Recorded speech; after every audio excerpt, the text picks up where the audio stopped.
Assalamualaikum warahmatullahi wabarakatuh. Perkenalkan, nama saya Marsita Umesari dari Prodi Keperawatan. Di sini saya akan menyampaikan materi yang berjudul Konsep dan Aspek Dekompensasi Cordis. Dekompensasi cordis adalah suatu keadaan di mana terjadi penurunan kemampuan fungsi kontraktilitas yang berakibat pada penurunan fungsi pompa jantung. Gagal jantung adalah keadaan patofisiologik yang mana jantung sebagai pompa tidak mampu memenuhi kebutuhan darah untuk metabolisme jaringan. Penyebab dari penurunan jantung itu satu, kelainan otot jantung misalnya aterosklerosis koroner, di mana keadaan patofisiologis di mana terjadi penebalan arteri koronis oleh lemak. 2.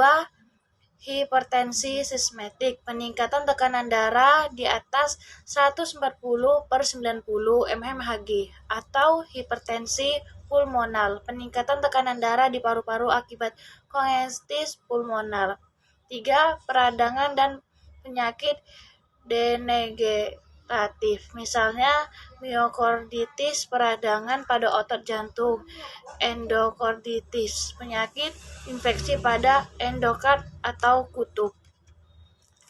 Patofisiologi, penyebab dekompensasi cordis menurut Schleicher 2001 yaitu mekanisme yang mendasari gagal jantung meliputi gangguan kemampuan kontraktilitas jantung yang menyebabkan curah jantung lebih rendah dari curah jantung normal.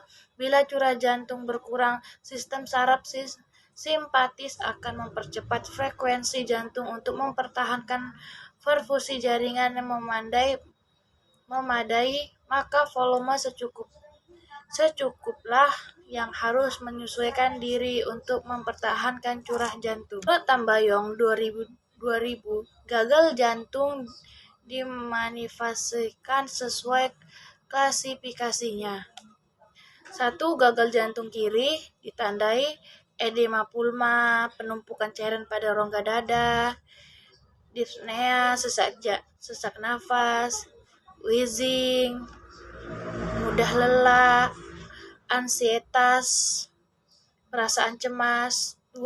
Gagal jantung kanan ditandai edema depan, penumpukan cairan pada daerah distal dari jantung, hepatomegali, pembesaran hati, asites, penumpukan cairan pada rongga peritoneum, distensi vena jugularis, adanya bendungan pada vena jugularis. Aktivitas dan istirahat. Gejala: mengeluh lelah cepat, lelah pusing, rasa denyut dan berdebar, susah tidur dan keringat malam hari. Perubahan tekanan darah, pingsan karena kerja, dyspnea. Sirkulasi. Gejala: menyatakan memiliki riwayat demam, reumatik, hipertensi, kerusakan arteri septal, terutama dada, riwayat murmur jantung dan palpitasi, serak, hemoptisi, batuk dengan tanpa sputum, riwayat anemia, riwayat shock, hipolima. Tanda: getaran sistolik pada aktek, bunyi jantung keras, pembukaan yang keras, takikardia, irama tidak teratur. Diagnosa keperawatan. 1.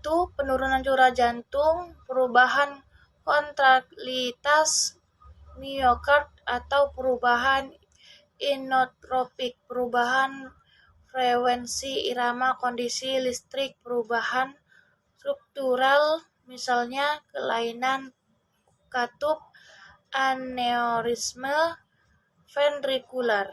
2. Tujuan dan kriteria hasil. Penurunan episode dyspnea, angine, menunjukkan tanda vital dalam batas yang dapat diterima, dan bebas gerak gagal jantung, misalnya parameter hemodirakit dalam batas normal, haluan urin akediat, ikut serta dalam aktivitas yang mengurangi beban kerja jantung. Intoleransi aktivitas. Ketidakseimbangan antara suplai O2 kebutuhan kelemahan umum tirah baring lama. Tujuan dan kriteria hasil. Beradaptasi pada aktivitas yang diinginkan, memenuhi kebutuhan perawatan sendiri. Sekian dari materi saya, lebih dan kurang saya mohon maaf karena saya masih dalam tahap belajar. Saya